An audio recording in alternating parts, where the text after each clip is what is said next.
Good morning. I really missed the ASEAN handshake. That was great. We got to do it twice today. Ambassador Kim Hae-young and the team from the ASEAN-Korea Center, Deputy Foreign Minister for Political Affairs Choi Young-sam, distinguished ambassadors from ASEAN region, distinguished guests. It's really an honor and a pleasure for me to be here to join you today to talk about ASEAN connectivity and particularly the role of dialogue partners, including the Republic of Korea. For me personally, it's always nice to come back to Seoul.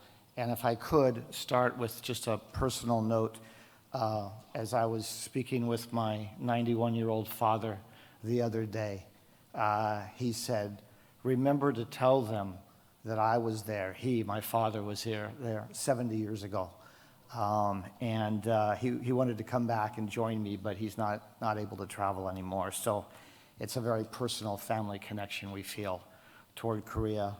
And it's a very personal and family connection I feel also toward the ASEAN region, where I've spent much of my career. Today, I know there'll be a lot of experts talking about the details of connectivity opportunities and projects. And so what I would like to do is talk a little bit more of the big picture about ASEAN and dialogue partners, and as well as the opportunities. It's important, I think, to remember that ASEAN was established 55 years ago, and it was established for a host of reasons, but fundamentally to manage what one of my colleagues said was the mistrust among the original ASEAN members. So they could manage their own relationships in Southeast Asia, in part to keep the big powers from coming in and interfering.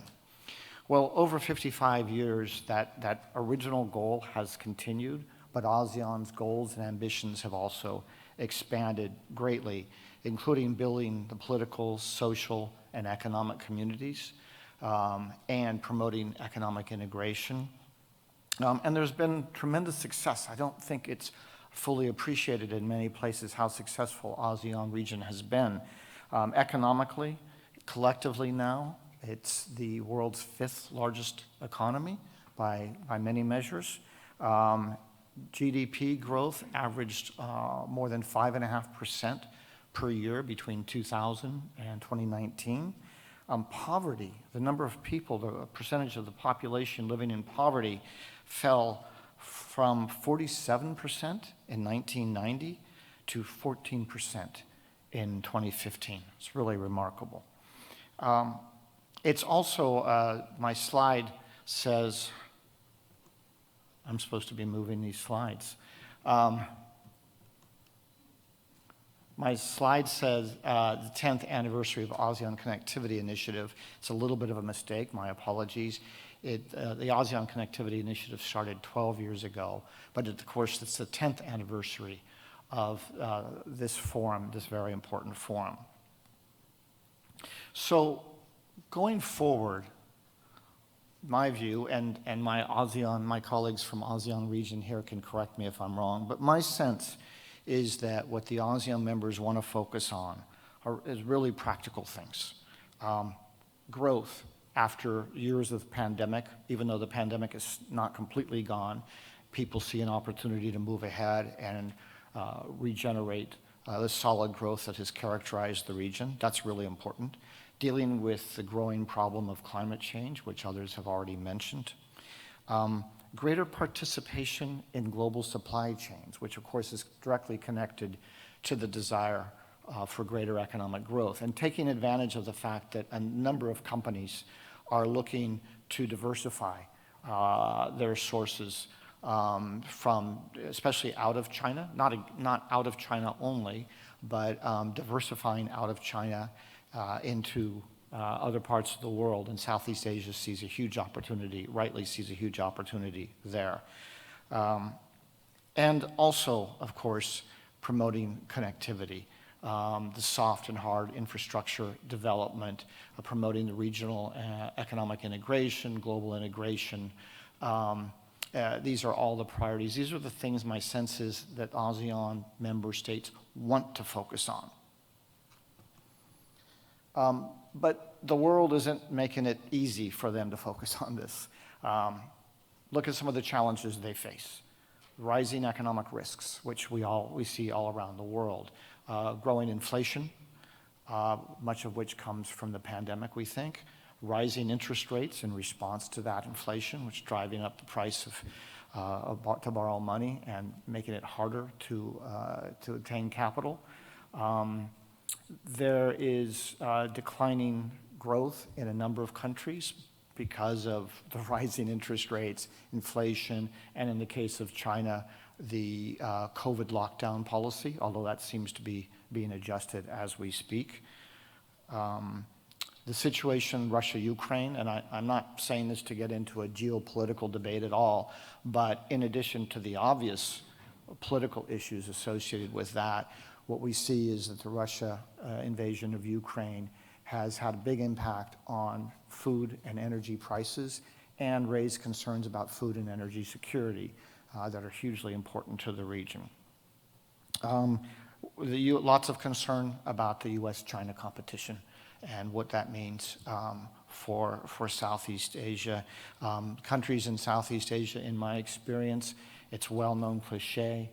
They don't want to have to choose between the US and China, nor should they. But they certainly would prefer to see lower tensions, and for that reason, I think many people welcome the meeting between President Xi and Biden at the G20 recently. The Myanmar crisis is another challenge for ASEAN that diverts its attention to some extent away from the things that it wants to prioritize. I know there's a representative from Myanmar in the room. All I would say is that it doesn't look like there's going to be an easy or quick outcome to that crisis. And then ASEAN also has to deal with the rise of new fora, like the Quad and AUKUS and so on. And what does that mean for ASEAN and for ASEAN centrality? So all of these challenges facing the region. But despite that, I think there is a great desire to continue to focus on economics and particularly on connectivity. The leaders, again, have highlighted connectivity as one of the primary goals. Others have already defined the connectivity challenge. I keep forgetting to move my slides. But again, the goal is the hard infrastructure that allows economies to connect, roads and ports and telecom lines and the like, regulatory improvements. For example, how do you harmonize, or can ASEAN harmonize digital regulation, which would greatly facilitate the flow of data and make ASEAN much more attractive as a place to invest. Very importantly, the movement of people, not just tourists as well, but also can executives from one country to go to another country to work without too much difficulty? Can labor move in a legal and safe way between the countries of the region? So ASEAN has recognized that moving forward on connectivity is critical to its competitiveness in a very competitive world, and that competitiveness in turn is essential to that sustained economic growth, lifting even more people out of poverty and becoming even a larger player in the world economy.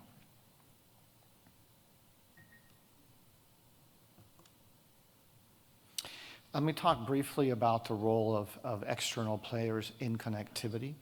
And again, apologies, I'm not going to be able to touch on all the dialogue partners here, but I just wanted to highlight a few. First is the needs are enormous to meet all ASEAN's very ambitious goals. The financing needs, for example, alone are more probably than ASEAN can mobilize by itself. So it's made very clear it welcomes external partners to play a role. China has probably been the most active foreign partner, particularly in hard infrastructure through initiatives such as the Belt and Road Initiative.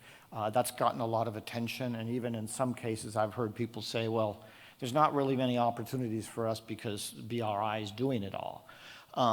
It's not really the case, as you know. BRI has done a lot. It's offering fairly significant financing, and importantly, very rapid decision-making, which is attractive to a lot of countries in Southeast Asia. But even then, it can only meet part of the demand. Other players, I briefly mentioned the US, Japan, and Australia, as other speakers have, I think the Deputy Minister mentioned. Japan has probably been the most active among the three, investing quite a bit of capital in promoting infrastructure projects with a lot of success. The US, now that I no longer work for the US government, I can say very frankly, the US has struggled on this front. There have been a number of initiatives that the past few administrations have announced to accelerate or expand the US role in promoting infrastructure and connectivity in Southeast Asia. But there have been less actual projects done. And some of this is US by itself, and some of it is US with Japan and Australia. And in my personal view, the problems that the US has run into revolve around limited funding, lack of funding for some of these projects. But also, the goal for the US has been to offer a high-quality alternative to China's BRI. And that, I think, is a very appropriate goal. But high quality means that the conditions are sometimes hard for countries to meet. So that's slowed it down, as well as the difficulties of the US has found in actually providing full financing for projects. So, again, briefly touching on some of the dialogue partners, what does this mean for Korea? It means there's a lot out there. There's a huge amount of demand on the connectivity front that's not being met by other dialogue partners, which is an opportunity for Korea. I mentioned here technology, telecom, data centers as just examples. Obviously, Korea would not be limited. When I was an ambassador to Myanmar, the government was seeking to put government data all in a secure data center. And they put a lot of effort, did a bunch of studies, and they chose a Korean solution. And I think there's a lot of opportunities for more of that. There's tremendous demand in the Mekong region. Vietnam, Laos, Cambodia, Thailand in particular. Roads, ports, telecom, power grids. There's a lot of power there, but not much connectivity or not enough connectivity among and between the various power grids. So huge opportunities there. Tremendous demand for clean and renewable energy. Each of the Southeast Asian ASEAN members countries has put forth quite ambitious goals for moving to cleaner energy. It's going to take a lot of money and a lot of work. I would highlight, since I criticized my own country, that the United States and Japan recently signed a $20 billion deal on behalf of the G7 with Indonesia to facilitate a transition to cleaner energy. So that's the scale we're talking about here. And very importantly, along with climate change funding, there's a huge demand for climate resilient infrastructure. As we see what climate change is going to do to roads and ports and rail lines and telecom, there's more and more demand in the region for climate resilient infrastructure. And if I could, I want to talk for a few minutes about how ASEAN, or how Korea is viewed in ASEAN. And I realize this is a bit awkward because I'm an American, not from Korea or from ASEAN, talking about how Korea is viewed. So forgive me. But my impression, my strong impression from spending much of the last 20 years in Southeast Asia is that Southeast Asians overall have a very positive view of Korea. For a couple reasons, I think, my personal opinion. One, Korea has the advantage of being a really important country, but it's not seen as a giant power like China or the United States. And if I can be honest, the Southeast Asians get a little bit nervous sometimes dealing with the giant powers. They're wondering, is there a geopolitical angle to some business deal? I think Korea benefits from not having that concern nearly as much. There's also, though, tremendous admiration for all that Korea has achieved, the economic and cultural achievements. When I joined the diplomatic corps a long time ago, people talked about American cultural imperialism, but now everybody talks about Korean culture in Southeast Asia, whether it's TV shows or music or what have you. And I think you know that's really important. That's a huge asset for Korea. But also there's, I think, great appreciation for the quality and the professionalism of the Korean private sector, and people know what it can bring to the region. Just one example, a 2020 survey by ISIS in Singapore, 2020 ASEAN survey found that 38.5% of respondents said that in telecom, particularly in 5G, they'd prefer to work with Korean companies compared to any other country. I think the next highest was Chinese companies, less than 25%. So that's just one example. Korea's membership in RCEP also makes it a very attractive partner for the region. And then briefly, I would just note the President Yoon's recent efforts to bolster further Korea-ASEAN relations, his participation in the ASEAN and EAS summits in Cambodia, and his announcement of the Korean-ASEAN Solidarity Initiative, which, as I understand it, will include both more strategic discussions, but much more work on economic cooperation. So that's a huge opportunity, I think, for Korea. Now, a few comments, if I could, on the challenges of doing business in ASEAN region, and again, with apologies to my ASEAN colleagues here, but being very honest, some of the markets are not that easy to enter. There's a fair amount of protectionism and red tape in a number of countries. I kind of wish I hadn't highlighted specifically these three countries, Indonesia, Vietnam, and Philippines. Now I feel bad. But the truth is they exist to a certain extent in all of the ASEAN countries. They can be overcome. It just takes some work. And it's one of the reasons that a number of foreign dialogue partner companies choose to work with local partners who can help them, who understand the bureaucracy and how to navigate it. And then on connectivity itself, I think there's been some good progress, but as the Deputy Minister said, we'd like to see it perhaps move a little faster, and I'm sure our Southeast Asian friends would too. One challenge is turning demand into commercially viable projects. There's a long wish list of projects, but not all of them are bankable or commercially viable, and it takes a lot of work to turn them into commercially viable projects. My impression also in the region is the demand is, the preference I should say really, is for full project packages.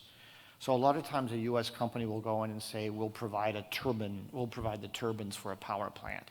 But in much of the region, they would like to have the whole package. And I think this is where BRI has been quite successful in providing that full package, the entire project, including the financing.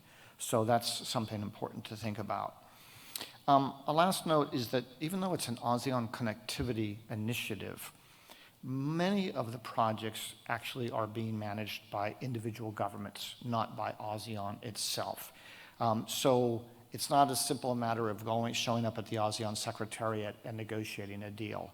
It usually involves going to at least one other country and working that angle. And the Southeast Asian countries in turn are negotiating with partner countries individually. So it's just a little bit more work. To conclude, I think there's really substantial opportunities for all the dialogue partners, certainly including Korea and Korean companies, to participate in this connectivity initiative. This is just such an incredibly dynamic part of the world. In the United States, people don't appreciate how much the economies in Southeast Asia have grown, continue to grow. It's young populations. There's every reason to believe that ASEAN's importance economically in the world is going to continue to grow. So again, huge opportunities. It is important to understand the specifics of each market, because even though we talk about ASEAN, it's 10 very diverse countries. They're all quite different from one another, all wonderful in their own way, but you can't just replicate what you do in one country in every other country. And again, a focus on making sure that you can create bankable projects and offer full project packages. And last but not least, I certainly hope the United States and Korea can cooperate to participate more in ASEAN connectivity. Thank you so much.